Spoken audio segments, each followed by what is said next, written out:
kebesaran sebuah bangsa itu terlihat dari bagaimana cara bangsa itu memperlakukan hewannya. Artinya kita pun bisa mengerti bahwa ketika hewan itu sudah diperlakukan dengan baik, maka apalagi manusianya.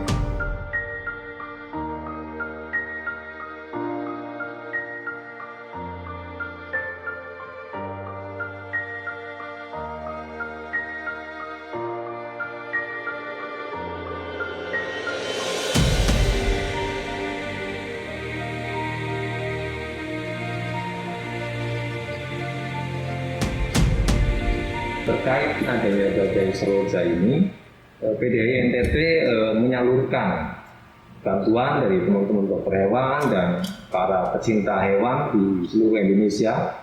Ya, ada dari Perhimpunan Dokter Hewan Indonesia pengurus besar di Jakarta juga memberikan sumbangan, dan juga beberapa cabang PDHI yang lain turut memberikan sumbangan kepedulian.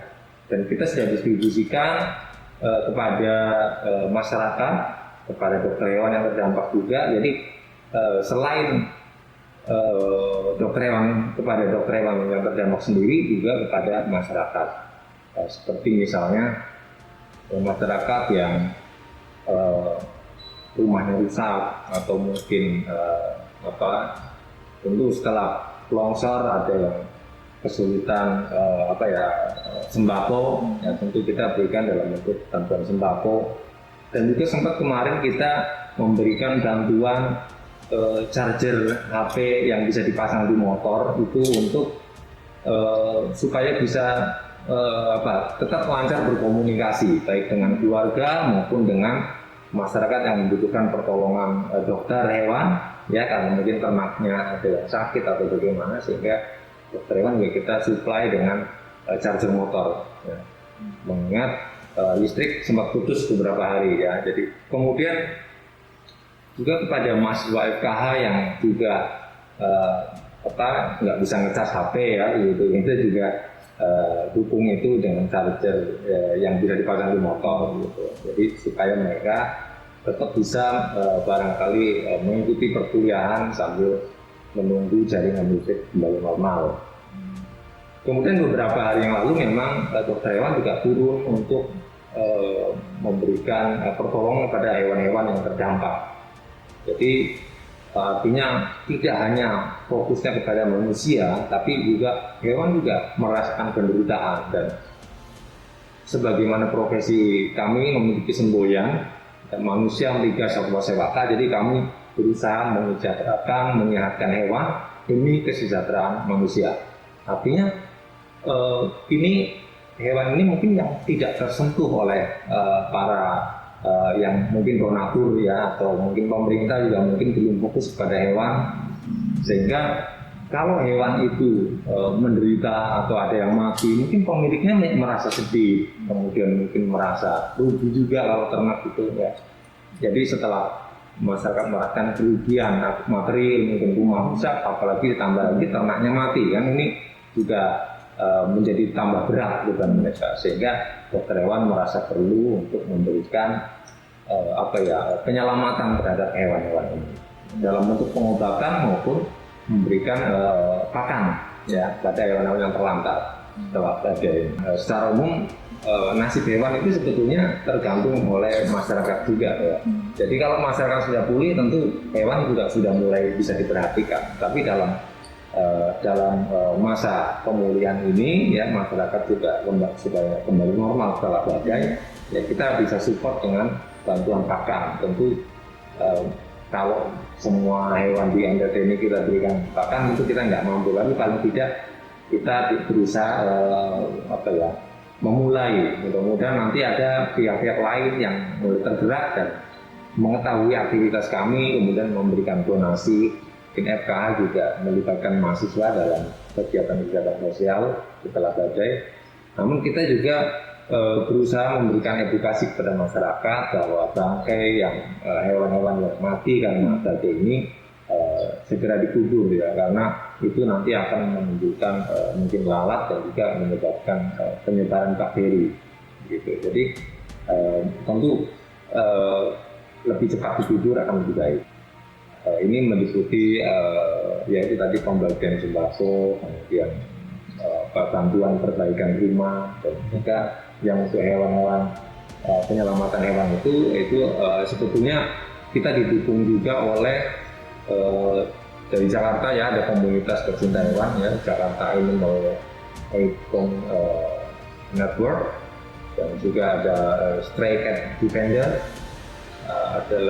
ada Thais Indonesia, dan juga Stable Club ya, Stable Club. Jadi itu yang memberikan support berupa obat-obatan hewan dan juga pakan untuk hewan. Kita melihat di lapang ya, tentu yang paling terdampak adalah hewan-hewan seperti hewan kesayangan ya, karena ini berubah secara drastis. Kalau mungkin ternak ya mungkin masih ada, tapi masih bisa mencari makan sendiri, ya rumput ya mungkin. Tapi kalau hewan seperti anjing ya atau kucing, ini kan pemiliknya mungkin juga mengalami kesulitan ekonomi setelah ada destroyer. Mungkin toko-toko banyak tutup, makanan juga nggak ada. Ya, jadi kemudian ada yang menjadi gelandangan karena rumahnya mungkin atau terbawa arus ya, terus kemudian hilang. Jadi kebanyakan anjing ya, kalau yang menjadi gelandangan gitu ya, anjing dan kucing. Kata-kata bijak dari Mahatma Gandhi bahwa kebesaran sebuah bangsa itu terlihat dari bagaimana cara bangsa itu memperlakukan hewan. Artinya kita pun bisa mengerti bahwa ketika hewan itu sudah diperlakukan dengan baik, maka apalagi manusianya. Jadi seperti itu. Jadi kembali lagi bahwa hewan itu adalah sumber kebahagiaan dari manusia juga. Ya, jadi kalau hewannya sehat, hewannya sejahtera, maka manusia juga akan sejahtera. Seperti ternak, kalau sehat, sejahtera, ternaknya gemuk-gemuk, maka penghasilan dari daging, susu, ataupun kalau ayam, misalnya telurnya juga, ya dagingnya, itu akan semakin melimpah. Ya, daripada kalau ternaknya sakit-sakitan, ya, jadi produksinya turun. Kemudian kalau untuk hewan kesayangan, tentu kalau hewannya senang, hewannya lucu, gemesin gitu ya, orangnya juga bahagia. Ya. Mungkin kita juga senang melihat kalau hewan-hewan itu kok kelihatannya bahagia, senang gitu ya. Kita juga ikut senang. Nah itu yang perlu menjadi perhatian ya, bahwa semuanya akan kembali kepada kesejahteraan manusia. Kita juga sempat memberikan bantuan korban tanah longsor ya di Kampung Amanugan di Kota Kupang. Itu kita langsung serahkan di posko ya. Jadi di posko yang ada 3 posko di situ kan ya, di TPN itu ya, ada kita berapa kakak begitu yang kehilangan rumah. Jadi kita datang ke sana. Ada juga peternak yang kandangnya rusak, juga kita beri bantuan dana untuk perbaikan.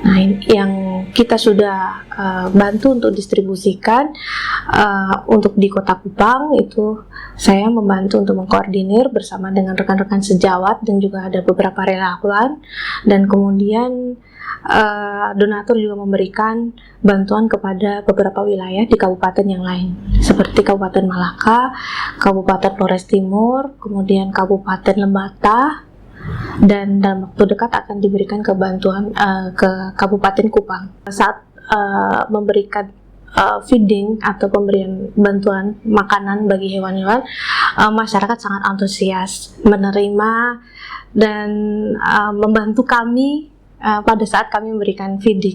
Kami bersama dengan ibu-ibu Dharma Wanita berkunjung di salah satu posko di daerah Labat. Ibu-ibu Dharma Wanita Undana memberikan bantuan berupa sembako, dan kemudian saya dipersilakan untuk menyampaikan tujuan maksud kegiatan ini. Nah, saya menyampaikan bahwa kami dari tim relawan akan membantu memberikan bantuan berupa pakan untuk ternak, misalnya ternak ayam, dan juga untuk anjing kucing yang terlantar ya ditinggalkan oleh pemiliknya pada saat mengungsi. Nah, ada beberapa pengalaman juga selain dari hewan yang terdampak, juga kita memberikan feeding untuk hewan-hewan yang terlantar. Jadi yang kita temui di jalan biasanya kita berikan makanan. Nah, kadang bagi orang yang tidak mengerti dengan apa yang sedang kami lakukan, bahkan kegiatan itu ditonton banyak orang, begitu. Jadi ya itu menjadi pengalaman tersendiri. Kemudian orang-orang bertanya, ini sedang apa? Kami memperkenalkan diri bahwa kami sementara memberikan makanan untuk hewan-hewan yang ada di jalanan ataupun di tempat sampah. Harapan saya sebagai dokter hewan sekaligus saya juga mencintai hewan. Kemudian harapannya bagi setiap masyarakat yang memiliki hewan itu memiliki rasa cinta, mengasihi, kemudian dapat merawat hewan yang dimiliki, dan bahkan juga memiliki kepedulian kepada hewan-hewan yang tidak bertuan, berpemilik, ya, yang kita temui untuk bisa memberikan makanan, gitu. Jadi karena hewan juga ada kesejahteraan hewan, Bapak. Jadi hewan itu harus bebas dari rasa lapar dan haus, kemudian bebas dari rasa yang tidak nyaman, bebas dari luka, sakit, berpenyakit, kemudian bebas dari rasa takut, stres, dan juga bebas untuk mengekspresikan perilaku alamiahnya, sehingga kita manusia juga bisa membantu memberikan kesejahteraan bagi mereka. Sejauh ini, Pak, saya dengan rekan-rekan sejawat yang tergabung dalam dosen FKH telah melakukan praktik pelayanan medis di klinik hewan Undana yang dulunya di Gedung Lama Naikoten, dan sekarang kita sudah memiliki gedung klinik hewan pendidikan Undana yang baru, juga tidak jauh dari tempat yang lama. Di situ pengalaman yang dulu pernah kami dapatkan itu animo masyarakat dalam menggunakan layanan medis itu cukup tinggi, ya Pak. Dibuktikan dengan banyaknya pemilik hewan itu membawa anjing, kucing, peliharanya, bahkan ada yang bawa kelinci ke klinik untuk memeriksakan kesehatan hewannya. Dan di situ kami memberikan layanan berupa konsultasi, kemudian pemeriksaan klinis, pengobatan, bahkan sampai dengan operasi, gitu.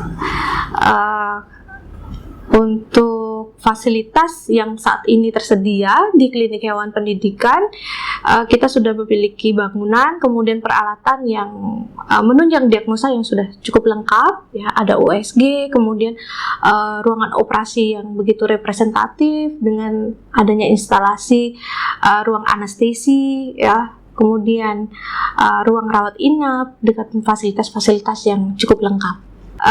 Untuk biaya, tarif pengobatan, pemeriksaan, dan obat-obatan yang ada di klinik hewan Undana itu relatif terjangkau, Pak, bagi masyarakat, dan biasanya sesuai dengan prosedur layanan yang kami berikan.